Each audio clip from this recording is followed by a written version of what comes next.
নগাঁও উপনিৰ্বাচনৰ বাবে সাজু টিএমচি। টিএমচিয়ে নগাঁৱৰ পৰা দিব প্ৰাৰ্থী। চেয়াৰমান আলীয়ে বিচাৰিছে নগাঁৱৰ যোগ্য প্ৰাৰ্থী। টিএমচিৰ প্ৰাৰ্থীৰ কি যোগ্যতা থাকিব লাগিব? নগাঁও লোকসভা সমষ্টিৰ যুঁজ তিনিকোণীয়া নহয়, চাৰিকোণীয়া হ'ব। এআইডিএফে ইতিমধ্যে প্ৰাৰ্থীৰ নাম ঘোষণা কৰিছে। প্ৰদেশ কংগ্ৰেছৰ সভাপতি গৌৰৱ গগৈয়ে ইতিমধ্যে নগাঁৱক লৈ পৰিকল্পনা কৰিছে। বিশাল বৈঠকো অনুষ্ঠিত কৰিছে। সভাপতিজনৰ মতে নগাঁৱৰ পূৰ্বৰ দুটা নিৰ্বাচনৰ দৰেই ফলাফল এইবাৰো কংগ্ৰেছৰ পক্ষতে থাকিব।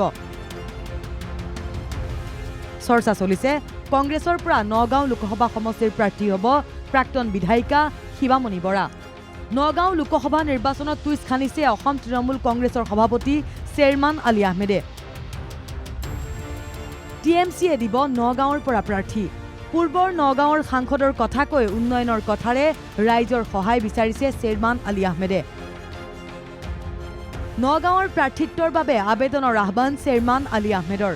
প্ৰাৰ্থীৰ কি যোগ্যতা বিচাৰিছে বিধায়ক চেয়াৰমান আলী আহমেদে। প্ৰাৰ্থীজন উচ্চ শিক্ষিত হোৱাটো বাঞ্ছনীয়। ইংৰাজী বা হিন্দীৰ কথনশৈলী উন্নত হ'বই লাগিব। ৰাইজৰ বাবে সদায় দায়বদ্ধ হ'ব লাগিব। তিনিওটা যোগ্যতা থকা প্ৰতিজনকে আবেদনৰ আহ্বান। আমাৰ প্ৰাৰ্থী যিজন হ'ব তেওঁৰ কেইবাটাও কোৱালিটি থাকিব লাগিব। প্ৰথম কথা হ'ল তেওঁ উচ্চ শিক্ষিত হোৱা অতি বাঞ্ছনীয়। দ্বিতীয়তে তেওঁ ইংৰাজী বা হিন্দী যিকোনো এটা ভাষাত তেওঁৰ কথনশৈলী উন্নত হ'ব লাগিব। তেওঁ ভালকৈ বক্তব্য ৰাখিব পৰা হ'ব লাগিব।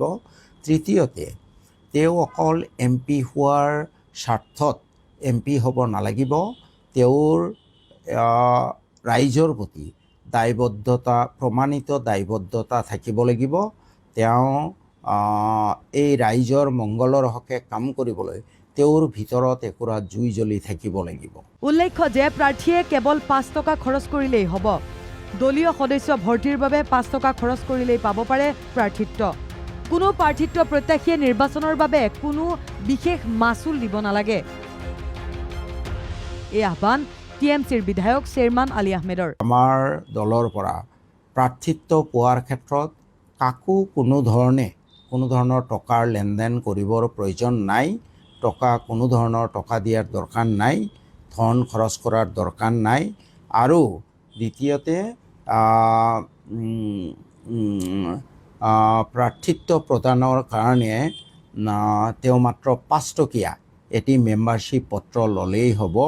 আৰু প্ৰাৰ্থিত্বৰ দাবীদাৰৰ কাৰণে কোনো মাচুলো দৰকাৰ নাই। উল্লেখযোগ্য যে নগাঁও উপ নিৰ্বাচনক লৈ বাজপেয়ী ভৱনত অনুষ্ঠিত হৈছে কেইবাখনো বৈঠক।